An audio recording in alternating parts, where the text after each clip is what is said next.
Ano ang ibig sabihin kapag nanaginip ka ng ahas? Ahas na kulay green. Pagpapagaling, bagong simula, financial opportunity. Posibleng warning sa taong naiinggit kung may tinatagong galit sa iyo. Mag-ingat sa mga taong balat kayo ang kabaitan. Pero huwag matakot, may magandang oportunidad na paparating. Lalo na sa pera o trabaho.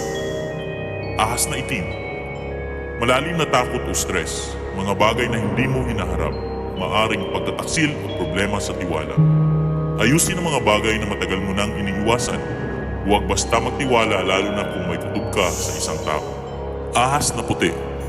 Paglilinis ng buhay. Spiritual protection. Pagkakataong magsimula ulit. Ituloy ang pagbabago.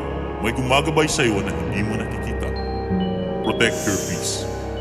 Ahas na nanunuklaw at kumakagat. Warning sa paparating na problema. May taong tumutuklaw o tumatraidor sa iyo. Pagpalaya sa toxicity. Pag-obserba. Hindi sa lahat ng ngiti ay may malinis ang hangarin. Piliin ang taong paglalaanan mo ng iyong energy. Ahas na napugutan o napatay. Tagumpay sa problema.